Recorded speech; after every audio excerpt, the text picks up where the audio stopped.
오늘 주신 하나님의 말씀 마가복음 2장 18절에서 22절까지의 말씀입니다. 계시 말씀을 읽을 때 하나님의 음성을 들으시기 바랍니다. 이에 빌라도가 다시 관정에 들어가 예수를 불러 이르되 내가 유대인의 왕이냐?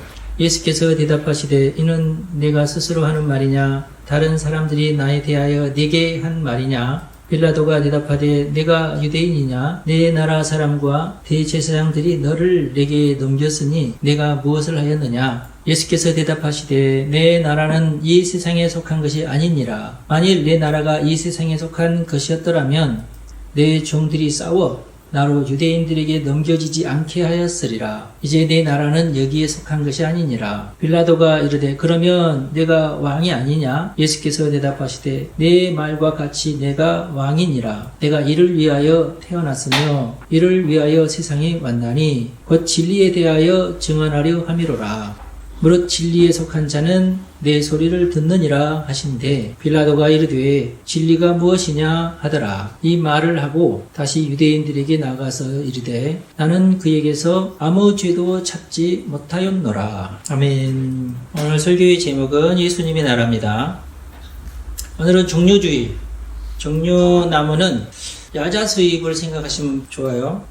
다른 말도 있어요. 대추야자라는 말도 있고 풍차야자라는 이름도 있고 이 열매가 주황색 매실이다. 요즘 우리나라 매실은 녹색이잖아요. 그런데 대추 색깔, 주황 색깔의 열매다.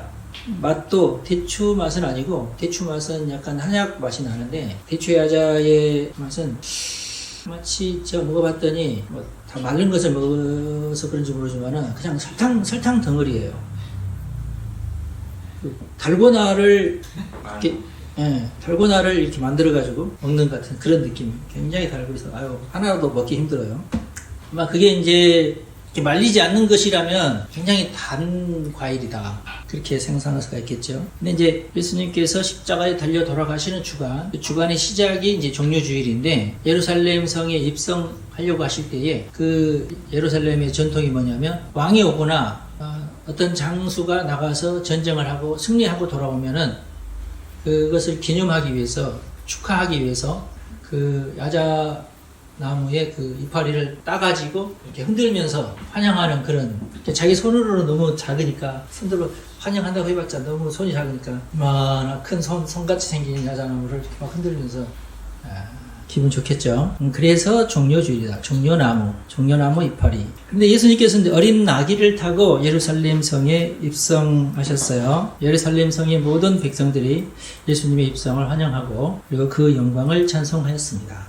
우리가 읽진 않았지만 마가복음 11장 9절 11절 말씀에 보면은 앞에서 가고 뒤에서 따르는 자들이 소리 지르되 호산나 찬송하리로다. 주의 이름으로 오시는 이여 찬송하리로다. 오는 우리 조상 다윗의 나라여 가장 높은 곳에서 호산나 하더라. 이렇게 외쳤다. 호산나 말의 뜻은 지금 구원하십시오. 지금 구원하소서. 이런 어떤 당시에 사용하던 그 구호였어요. 지금 구원하소서. 물론 당시의 백성들은 정치적으로 또 경제적으로 그리고 종교적으로 압제받고 있는 상황이었기 때문에 이런 상황에서 우리를 구원해 주십시오. 그런 외침이었죠. 뭐 대중들은 정치적이거나 경제적이거나 종교적인 구원을 갈망하고 있었습니다. 그러나 우리 예수님은 그 모든 원인을 인간의 전적인 타락에 있다 이렇게 진단하셨으므로 궁극적으로는 죄로부터 해방이 인간 구원이다. 예수님 그렇게 생각하셨던 거죠.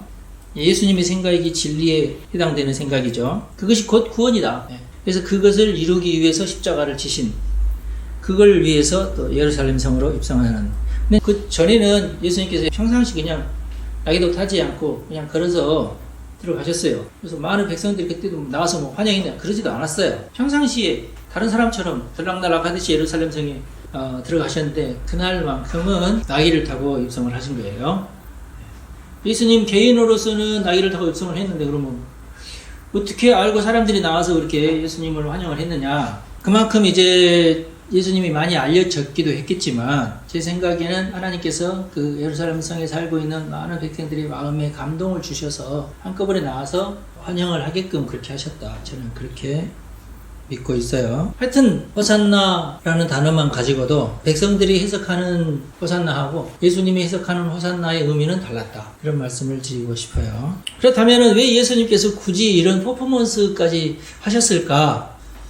통치 방식이 다를 뿐이지 종국에는 예수님이 이 세상의 왕이시라는 것을 또 표현을 하셨다고 봐요. 저는 예수님이 왕이 아니시진 않다 그 말이에요. 오늘 말씀은 빌라도가 당신이 진짜 왕이냐? 내 왕이다. 아니 나는 왕이 아니고 그런 뜻이 아니고 나는 왕이다. 다만 내 나라는 이 세속에 속한 것이 아니다. 그렇게 말씀하셨을 뿐이에요. 분명히 예수님이 왕이시긴 하죠. 통치 방식이 세속적이지 않을 뿐이에요. 그리고 종국에는 예수님의 목적이 이 땅에서 하나님의 나라, 예수님의 나라가 완성되게끔 하는 것이 예수님의 목적이십니다. 36절에 보니까 아까 우리가 읽었습니다마는 예수님께서 대답하시되 내 나라는 이 세상에 속한 것이 아니니라 했어요. 예수님의 나라는 이 세상에 세속적이지 않다 그 말이죠. 그래서 예수님의 나라는 저 천국에 있다 이렇게 헷갈리기 쉬운데 그러지 않아요. 요한계시록 20장 4절에서 6절까지에 보면은 좀 더 자세하게 아주 분명하게 거기에 대해서 말씀하고 있습니다.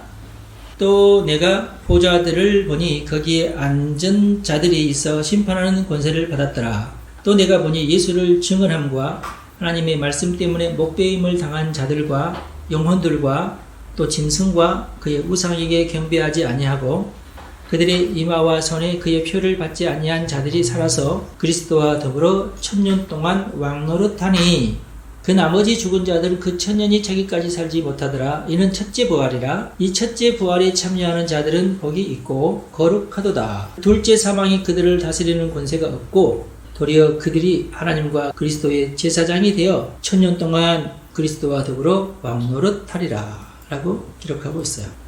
100년 200년도 아니고 1000년 동안 하나님의 심판이 시작될 때 이 세상의 권세자들이 심판을 받게 된다. 그리고 사탄과 임금들과 권세자들과 그의 군대들과 거짓 선지자들 그리고 짐승의 표를 받는 자들 우상에게 경배하는 자들이 심판을 받게 될 것이다. 계시록 18장에 보면 이 세속 도시가 바벨론으로 묘사되어 있어요. 옛날에 있던 이제 큰 성을 말하죠. 상징적인 거예요. 바벨론은 세속 도시를 상징하고 있는 도시죠. 이 큰 바벨론이 무너지게 되는데 이 성은 귀신의 처소여 각종 더러운 영이 모이는 곳이며 왕과 음행하는 자들과 치부하여 사치하는 상인들이 갑자기 심판을 받아서 멸망하게 된다 하는 내용이 계시록 18장에 있어요. 그런데 갑자기 멸망한다고 되어 있어요. 계시록 18장에 보면은 1시간, 굉장히 짧은 시간이죠. 1시간 안에 다 망한다.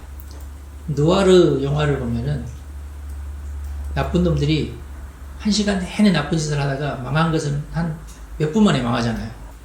1시간 만에 망합니다. 1시간 만에 갑자기 망한다. 그런데 성도들은 깨끗하고 하얀 옷을 입을 것인데 그 옷은 사실 성도들의 어른 행실이다.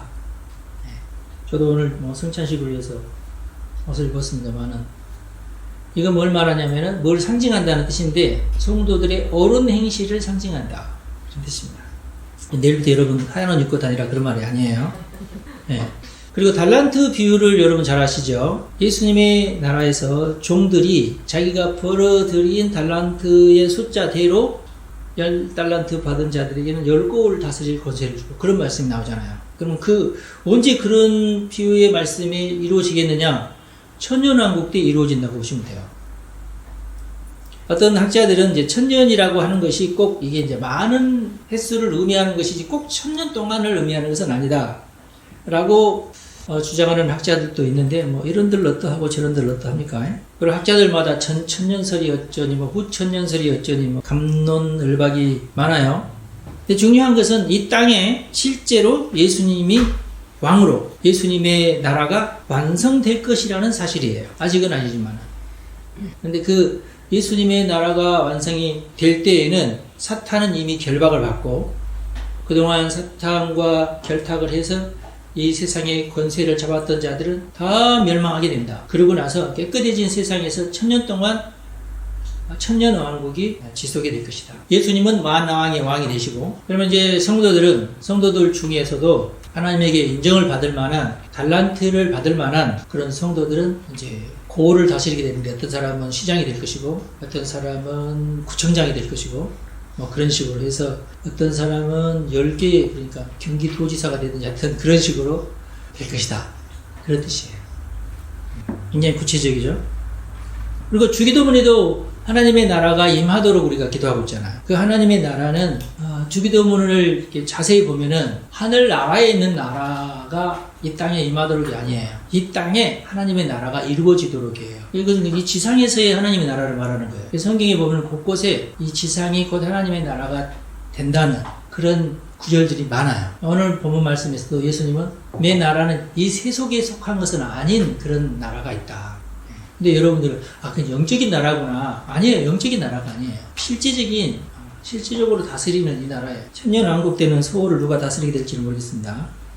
여러분 가운데 나는 천년왕국 때에 서울을 다스리는 서울시장이 되겠다 하시는 분은 지금부터 준비를 잘 하셔야 될 것 같아요. 서울 정도면은 구청을 하나의 도시로 따진다면은 우리나라 서울만 해도 한 2-3명이 다스려야 되지 않을까? 굉장히 크니까. 우리가 왕이라는 뜻은 아니고 성경에는 왕은 예수님이시고 우리는 왕 노릇을 한다고 했어요. 결국은 이제 만왕의 왕 대신 예수님의 어떤 통치 이념대로 우리가 그 맡은 지역에서 왕 노릇을 한다. 그렇게 생각하시면 될 것 같아요. 예수님만 만왕의 왕이십니다. 그래서 예수님이 예루살렘을 입성을 하면서 이렇게 나귀를 타고 입성했던 것은 어떻게 보면은 그런 뜻을 품고 있어요. 하나님의 나라에 대한 예수님이 다스리게 될 나라에서의 왕으로서의 어떤 모습으로 입성하셨다. 그렇게 여러분들이 이해를 하시면 될 것 같아요. 그 전에는 예수님께서 이제 바리새인들, 대제사장들, 헤로드 왕 같은 갈등 관계에 있었지 않습니까? 그래서 어떤 그런 갈등이 좀 첨예화가 되기 시작을 하면은 일부러 예수님께서 예루살렘을 떠나서 갈릴리에 그냥 가셔서 지내시곤 하셨어요. 근데 종료주일부터서는 확실하게 분명하게 드러내놓고 예수님께서 행동을 하셨습니다. 왜냐하면 그 주간 안에 십자가에 달려 돌아가셔야 되니까 작정을 하고 입성을 하신 거죠. 조금 이상한 것이 말이 아닌 나귀를 타셨다는 점이죠. 그것도 예수님 소유도 아니에요. 그냥 잠시 빌려 탔어요. 렌트를 하셨는 거예요. 그러니까 렌트비를 물론 주시진 않았을 것 같아요. 공짜로 타고 올라가셨어요. 만약에 예수님께서 말을 타고 예수님 소유의 말을 타고 적어도 수백 명가량의 어떤 군대를 거느리고 입성을 하셨더라면은 뭔가 말이 달라져요. 굉장히 압도적이었겠죠. 만약 그랬더라면은 로마 군사들도 이제 초긴장 상태로 대치를 할 것이고 아마 헤롯은 성격상 잽싸게 도망을 갔을 것 같은 느낌이 들고 대제사장들은 어떻게든 예수님과 협상을 해서 자기들의 생명을 유지하려고 끙끙댔을 거예요. 그러나 우리 예수님은 군사적인 행동을 취하지 않으셨어요. 잡히실 때부터 군사적인 행동을 취하지 않았어요. 베드로는 그때 군사적인 행동을 취했죠. 베드로는 원래부터 자기 속에 칼을 품고 다녔어요. 그래서 예수님 잡으러 올 때에 칼을 뽑아가지고 휘둘렀죠. 그래가지고 말고기 귀를 잘라버렸잖아요. 그런데 예수님은 그 말고기를 다시 붙여주시면서 말씀하시기를 내 칼을 도로 칼집에 꽂아라. 칼을 가지는 자는 다 칼로 망하느니라. 그러면서 베드로에게 하신 말씀이 뭐냐면 마태복음 26장에 보면은 너는 내가 내 아버지께 구하여 지금 12군단 더 되는 천사를 보내시게 할 수 없는 줄로 아느냐 라고 말씀하셨어요. 12군단이 대단한 숫자죠. 그 정도의 군단 팔레스타인을 정복할 정도면 한 군단 정도만 보내도 얼마든지 정복이 되는 그런 숫자죠. 12군단이나 군단도 더 되는 숫자를 하나님께 지금 당장 요청하셔도 보내주신다. 근데 내 목적은 군사활동이 아니다. 그런 의미에서 겸손하게 나귀를 타고 입성하셨던 거죠. 또 예수님은 단순히 군사적인 영웅일 뿐만 아니라 백성들의 영웅이었어요. 그러니까 백성들의 인기를 얻고 있는 영웅이었다는 것이에요. 그래서 예수님께서 한마디만 하셔도 온 백성들이 다 몰려들어서 일을 처리할 수 있는, 그러니까 로마가 쳐들어오더라도 얼마든지 예수님은 백성들을 움직여서라도 그 군대하고 대적을 할 수 있는 그런 분이시죠. 아마 그렇다면은 로마 당시의 총독은 헤로드 왕이 도망가고 아마 예수가 그 왕권을 차지하게 되려나 보다. 막 그렇게 해석을 했을 거예요. 근데 만약에 예수님께서 야, 너 로마의 총독 너도 너네 나라로 빨리 돌아가. 만약 그랬더라면은 로마 황제가 군단을 보냈겠죠. 이렇게 하면서 전쟁을 했겠죠. 그러나 예수님은 당시도 물론 성경에도 물론 계속 그런 예언이 있지만은 이 세상은 바벨론의 멸망으로 끝나게 될 것이라는 것을 예수님은 이미 알고 계셨어요. 앞으로 그럴 겁니다. 결국 이게 언젠가인지는 우리가 짐작할 수 없지만 하여튼 이 세상은 바벨론이 멸망하면서 끝나요. 그리고 천년왕국이 이루어질 겁니다. 다만 우리 예수님께서는 이 세속 도시 속에서 하나님의 나라의 씨앗을 뿌리셨던 겁니다. 그게 복음이죠. 그리고 세속 도시 속에서 희생을 당하셨고 십자가를 지셨고 그리고 부활하셨고 승천하신 거예요. 그래서 이 세속 도시 속에서 거룩한 옷을 입고 세마포를 빠는 자들을 예수님께서 선택을 하신 겁니다. 바로 여러분들을. 계시록 19장 8절에 보면은 그에게 빛나고 깨끗한 세마포 옷을 입도록 허락하셨으니 이 세마포 옷은 성도들의 옳은 행실이로다. 그렇게 기록하고 있어요. 그리고 계시록 22장 14절에 보면은 자기 두루마리를 빠는 자들은 복이 있나니 이는 그들이 생명나무에 나아가며 문들을 통하여 성에 들어갈 권세를 받으려 함이로라 그랬어요. 생명나무에 나아간다. 이 말은 생명나무 열매를 한번 따먹으면 한 1000년은 산다고 우리가 계산을 했을 때에 이게 천년왕국과도 또 어울리는 구절이기도 하고 그래요. 자기 두루마리를 빠는 자들은 이 말은 이제 회개를 하는 자들은 그런 뜻이죠. 두루마기는 세마포를 말하는 거고 세마포 옷을 입었다는 얘기는 예수의 피로 그 죄가 씻김을 받았다 하는 뜻도 되고 그러니까요. 그런데 이렇게 세마포를 입은 자들은 또 어떤 자들이냐? 옳은 행실을 하는 자들. 이게 연결이 되죠. 그러니까 이게 세속 도시에 살면서 옳은 행실을 하며 살아가는 자들이 곧 예수님의 나라의 백성들이 됩니다. 여러분들이 예수님 나라의 백성들이 된 거예요. 그래서 나도 세마포를 입은 자다 이러는 고백은 뭐냐면 나는 예수의 피로 제사함을 받은 자다라는 신앙 고백이 그 속에 들어가 있어요. 그리고 그 말은 그걸 뭔 말하냐면 이 세속 도시에서 천국을 소망하면서 바른 행실을 하면서 살아가겠다는 결단을 의미하기도 해요. 그게 우리 기독교인들의 신앙이고 결단이죠. 그래서 이 세속 도시 속에서도 점점 성화의 길을 걸어가는 자들을 성도라고 부릅니다. 그래서 지금 성도들은 결국 이제 만왕의 왕 되신 예수님의 백성으로 살아가고 있는 자들을 말합니다. 그래서 여러분들이 교회를 이루고 예배를 드리고 하는 것은 목사에게 잘 보이기 위해서 그런 거 절대로 아니고 내 스스로가 나는 예수님의 제자이고 예수님의 피로 나의 죄를 씻김받은 성도고 그래서 나는 마땅히 예수님께 나와서 하나님께 나와서 예배당에 나와서 예배를 드리는 것으로 나의 신앙을 고백한다. 그렇게 보시면 돼요. 그리고 오늘 말씀에 또 37절에 있는 말씀 아주 중요한 말씀인데요. 빌라도가 이르되 그러면 네가 왕이냐 아니냐 네가 왕이 아니냐? 예수께서 대답하시되 내 말과 같이 내가 왕이니라. 내가 이를 위하여 태어났으며 이를 위하여 세상에 왔나니 곧 진리에 대하여 증언하려 함이로라. 무릇 진리에 속한 자는 내 소리를 듣느니라 하신대. 말씀이세요. 진리에 속한 자들은 예수님에게 속한 자들은 진리의 말씀을 듣는다. 진리의 말씀을 듣는다 그 말은 그 진리의 말씀에 순종한다 그런 뜻이에요. 근데 빌라도는 진리가 뭔지 모르니까 진리가 뭐냐? 진리는 예수 그리스도가 진리입니다. 예수님의 입으로 나오는 모든 말이 진리고 그 말씀에 순종하는 것이 성도. 그런데 제가 여러분들에게 이제 마지막으로 요한복음 17장 15절 말씀을 읽어드릴게요. 예수님께서 이 요한복음 17장은 대제사장적 기도라 그렇게 알려져 있는데 예수님께서 성찬식을 마치시고 이제 기도하실 때에 요한이 들은 거예요. 내가 비옵는 것은 그들을 세상에서 데려가시기를 위함이 아니요. 여기서 그들은 성도들을 말합니다. 오직 악에 빠지지 않게 보존하시기를 위함이니이다 라고 말했어요. 예수님이 지금 하나님에게 막 기도하시면서 구하는 것은 뭐냐면 하나님 나를 따르는 이 제자들을 다 데리고 하늘나라 가게 해주십시오 라고 기도하시지 않는다는 것이에요.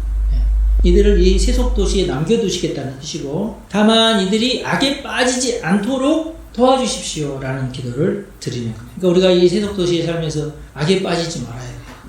세마포를 깔아야 돼요. 물론 근데 이제 살면은 어쩔 수 없이 죄인들과 만나고 그러기 때문에 내가 원치 않는 죄를 범하기도 하고 그럴 때마다 회개하고 계속해서 세마포를 빨면서 거룩한 삶을 유지해 나가는 삶이 성도의 삶이다. 그리고 그런 자들에게 천년왕국이 주어집니다.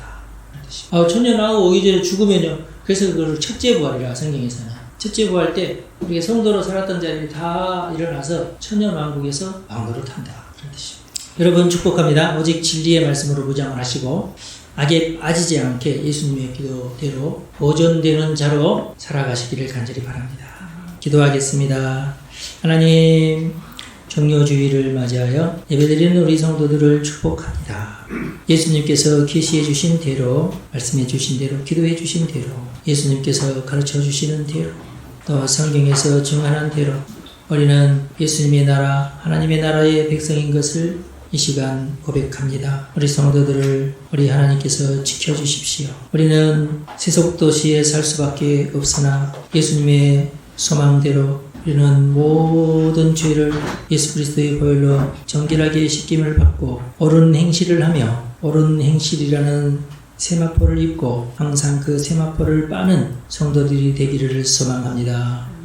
이 시간 그러기로 결심하고 오직 하나님의 말씀에 순종하고 하나님을 섬기기로 결심하는 우리 성도들을 축복하오니 우리 하나님께서 도와주시고 말씀으로 진리의 말씀으로 무장하고 악에 빠지지 않게 보존되게 하여 주옵소서. 우리 주 예수님의 이름으로 감사하며 축복하고 기도합니다. 아멘. 여러분 축복합니다.